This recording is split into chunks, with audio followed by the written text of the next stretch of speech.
Hello friends, welcome to P and sports. दोस्तों, Haryana public service commission में अभी एक न्यूज़पेपर की कटिंग आपने देखी होगी जहां पे पीजीटीज़ की कुछ वैकेंसीज़ का जिक्र किया गया है। उसको हम डिटेल नोटिफिकेशन जो आया हुआ है ऑफिशियल वेबसाइट में, जो कि HPSC Haryana public service commission की वेबसाइट से आपको ये देखने को मिलेगा, जो 24 तारीख को पब्लिश किया गया था। और इसकी डिटेल जो एडवर्टीज़मेंट है उसके बारे में मैं थोड़ा सा आपको जानने की कोशिश करूँगा कि कौन सी ऐसी एलिजिबिलिटी है जिसको लेके आप इस फॉर्म को फिल कर सकते हैं, इसमें पे स्केल क्या होने वाला है, उसके अलावा नंबर ऑफ़ वैकेंसीज़ कितनी हैं, या आपको किस तरह के रिजर्वेशन अगर आप उसके पात्र हैं तो कैसे आपको वो मिल पाएगा, क्या क्या उसमें शर्तें होंगी, क्या क्या कंडीशंस होंगी।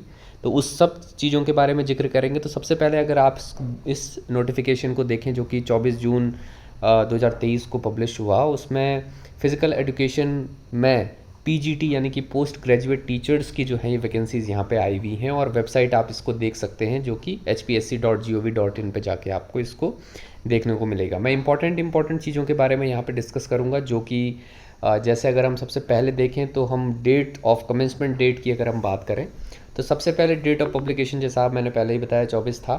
कब से आप अप्लाई करना शुरू कर पाएंगे? ओपनिंग डेट जो इस ऑनलाइन एप्लीकेशन को भरने की है वो 28/6/2023 यानी कि कल से शुरू ये होने वाली है। उसके अलावा क्लोजिंग की अगर हम बात करें तो ये आपको 18 जुलाई 2023 को ये क्लोजिंग डेट के रूप में यहाँ पे को देखने को मिलती है। तो 28 तारीख से यहाँ पे देखने को मिलेगा, खुलेगा, और 18 तारीख को जुलाई में ये फॉर्म जो है वो आपकी लास्ट डेट के रूप में यहाँ पे देखने को मिल रही है।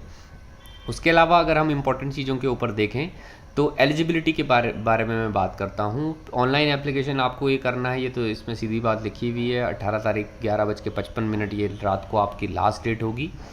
एलिजिबिलिटी में सबसे पहले आपको देने से पहले मैं कैटेगरी वाइज जो बाइफर्केशन किया गया है, जो आपने न्यूज़पेपर की कटिंग में भी देखा होगा, उसमें लगभग 680 पोस्ट यहाँ पे टोटल हैं, जिसमें कि जनरल की और अलग अलग रिजर्वेशन की जो कास्ट जो रिजर्वेशन मिलना है, कास्ट बेस्ड रिजर्वेशन, उसमें अलग अलग तरह के यहाँ पे देखने को आपको हॉरिजॉन्टल कोटा मिलेगा। जनरल की 374 सीटें हैं, जिसमें 374 जनरल की सीटें हैं, एससी की 136 हैं। इसके अलावा ये अलग अलग जैसे बीसीए है जिसमें backward classes non creamy layer है, बैकवर्ड क्लासेस बी में नॉन क्रीमी लेयर दूसरी तरह की यहाँ पे है। तो ये बाइफर्केशन आपको हरियाणा का जो नियम होगा कैटेगरी वाइज जो आपको यहाँ पे देखने को मिलेगा कि दूसरी तरह के जो नियम उन्होंने बनाए हुए हैं, उसको जब आप वहाँ पे पढ़ेंगे तो उस तरह की कैटेगरी में आप अप्लाई करेंगे। यहाँ पे अगर हम इम्पॉर्टेंट चीज़ यहाँ पे बताने वाली ये है कि 33% रिजर्वेशन हर एक कैटेगरी में फ़ीमेल कैंडिडेट्स के लिए यहाँ पे रिज़र्व किया गया है, यानी कि अलग से कोटा तक 33% यहाँ पे हॉरिजॉन्टल दिया गया है। तो चाहे वो जनरल की सीटें हों, एससी एसटी, जो भी रिजर्वेशन आपको देखने को मिलेगा उसमें 33% सीटें जो है वो फीमेल की यहाँ पे रिजर्व्ड होने वाली हैं। तो जैसा मैंने आपसे कहा कि as per Haryana state education school cadre जो कि ग्रुप बी में यहाँ पे आता है, उसके सर्विस रूल में अगर आप 2012 का जो सर्विस रूल है जो कि 11/4/2012 को इसके साथ इसको पब्लिश किया गया था, तो वहाँ पे इस अनाउंसमेंट या हम कहें नोटिफिकेशन को अगर आप देखेंगे तो वहाँ पे 33% साफ ये कोटा दिया हुआ है, और भी अन्य चीज़ें भी यहाँ पे आपको उसका जिक्र भी किया गया है, तो उसको आप पढ़ सकते हैं अगर आप रिजर्वेशन का लाभ लेना चाह रहे हैं। एसेंशियल क्वालिफिकेशन में डायरेक्टली अगर हम चलें तो यहाँ भी आप सर्विस रूल 2012 के हिसाब से अगर देखेंगे तो एमए इन फिज़िकल एजुकेशन, जो कि बहुत कम आपने सुना होगा। डायरेक्ट अगर देखें तो एमपीएड आपको चाहिए, जो कि एटलीस्ट यानी कि कम से कम 50% अंक वहाँ पे आपके होने चाहिए।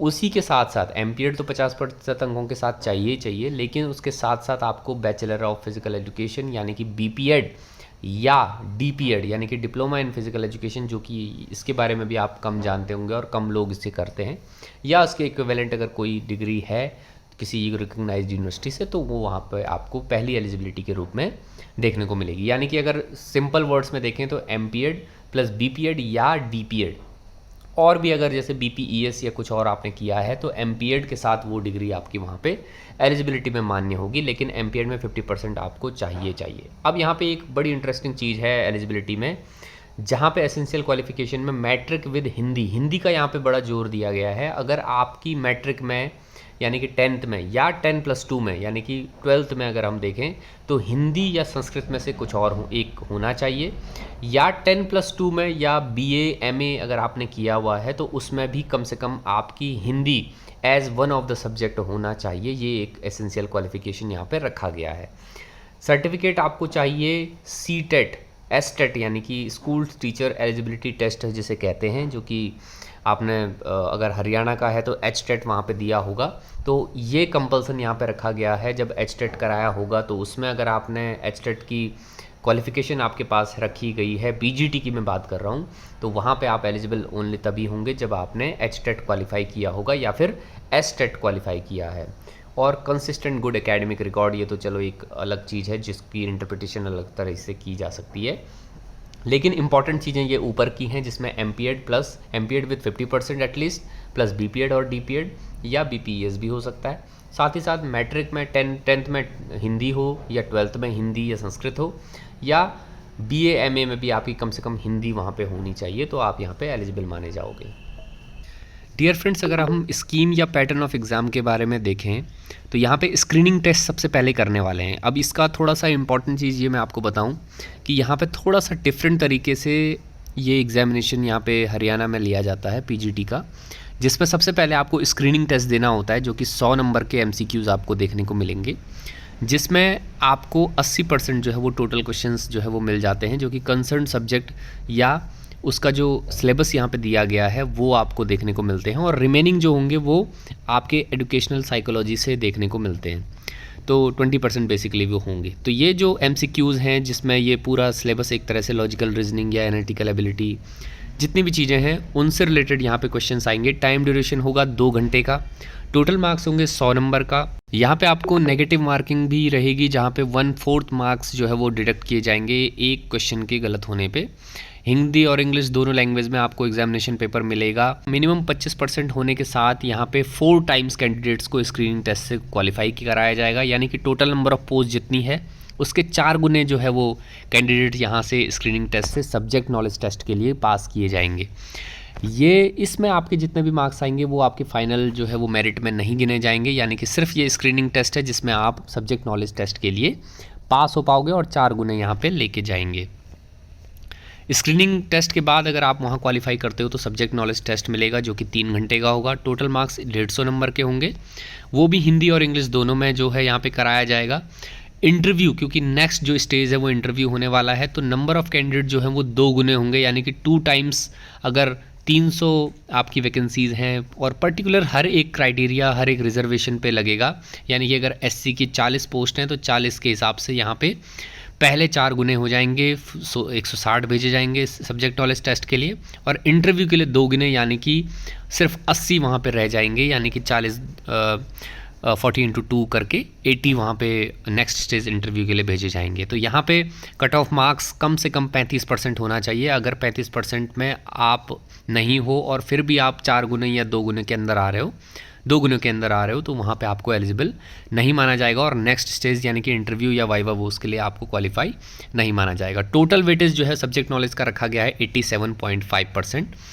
जैसा मैंने पहले भी बताया कि स्क्रीन टेस्ट का कोई भी मेरिट में वहाँ पे फ़र्क नहीं पड़ेगा, वो सिर्फ आपको क्वालिफाई करना होगा और 4 गुने के अंदर आपको आना होगा ताकि सब्जेक्ट नॉलेज टेस्ट में आप आ पाओ। अब इंटरव्यू में अगर आप देखें तो वेटेज 12.5% हो जाता है, तभी 100% ये 87.5% और 12.5% होगा। स्केल ऑफ पे अगर आप देखें तो 7th पे के हिसाब से अगर आप देख रहे हैं यहाँ पे तो 47,600 से लेकर 1,51,100 इसका जो है प्लस अदर अलाउंसेस के साथ ही होगा, यानी कि इनिशियल बेसिक सैलरी आपकी 47,600 प्लस। अगर एज लिमिट की बात करें तो यहाँ पे 5 ईयर का रिलैक्सेशन मिलेगा अगर आप शेड्यूल कास्ट यानी कि हरियाणा के एससी कास्ट में से बिलोंग करते हैं या बैकवर्ड क्लासेस से बिलोंग करते हैं। चीज़ यही है कि रिजर्वेशन आपको तभी मिलेगा अगर आप हरियाणा से बिलोंग करते हैं, यानी कि अगर आप हरियाणा स्टेट के बाहर के दूसरे स्टेट के हैं तो वहाँ पे आपको अनरिजर्व के तौर पर ही जनरल कैटेगरी में ही आपको कंसिडर किया जाएगा, को किसी भी तरह का रिजर्वेशन वहाँ पे अलाउ नहीं होगा। अब बात करते हैं एप्लीकेशन फ़ी की। यूजिंग डेट यानी कि 18/7/2023 तक अपने फॉर्म को भरना है, और इसमें मेल कैटेगरी में मेल कैंडिडेट अगर आप हैं जनरल कैटेगरी में तो 1000 रुपये आपको यहाँ पे फ़ी के तौर पे भरने होंगे। सारी कैटेगरीज़ में अगर आप यानी कि जनरल कैटेगरी में हैं, फीमेल कैंडिडेट हैं, तो वहाँ पे आपको 250 रुपये देने होंगे। मेल कैंडिडेट हैं और अगर आप एससी या दूसरे कैटेगरी में जो यहाँ पे आप देख रहे हैं ईएसएम या बीसीए और बीसीबी जितनी भी हैं या ईडब्ल्यूएस की बात करें तो 250 रुपये आपको देने होंगे। जितनी भी फीमेल कैंडिडेट्स हैं, चाहे वो अनरिजर्व्ड हैं चाहे वो रिजर्व कैटेगरी में हैं, सबको 250 रुपये यहाँ पे देने होंगे। डिसेबिलिटी कैटेगरी में यहाँ पे आपको किसी भी तरह का फ़ी नहीं देना होगा। तो दोस्तों कुल मिला के बात यही थी कि डेट्स आपके लिए इंपॉर्टेंट हैं, जो कि 18/7 तक लास्ट है और कल से फॉर्म भरे जाएंगे।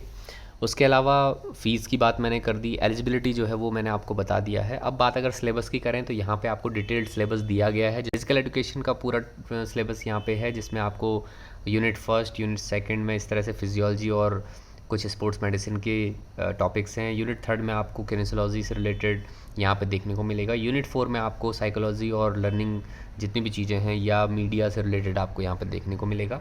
सोशियोलॉजी भी यहाँ पे होगा 3rd यूनिट में। 4th यूनिट में यहाँ पे development of teacher education, physical education या प्रोफेशनल जो एथिक्स होते हैं या जो कैरेक्टरिस्टिक्स हैं या क्लास और स्कूल के फिजिकल एजुकेशन के टाइम टेबल के कंस्ट्रक्शन में जो काम होता है उस तरह के 4th यूनिट में होगा। और 5th यूनिट में और 6th यूनिट में आपको देखने को मिलेगा हेल्थ से रिलेटेड गाइडलाइंस या थियरीज एंड प्रिंसिपल्स और रिक्रिएशन, और ये डिटेल्ड सिलेबस आप देख सकते हैं पॉज करके। 7th यूनिट और 8th यूनिट भी आपको यहाँ पे स्पोर्ट्स टैलेंट आइडेंटिफिकेशन से related and rules of games and sports में यहाँ पे देखने को मिलता है। 8th में आपको nature, scope of type of research, यहाँ पे थोड़ा सा आपको रिसर्च का पार्ट मिलेगा क्योंकि आपने रिसर्च मेथडोलॉजी एमपीएड में ज़रूर पढ़ी होगी। तो यहाँ पे 8th जो यूनिट है आपको यहाँ पे रिसर्च के तौर पे या स्टैट्स के तौर पे देखने को मिल रहा है।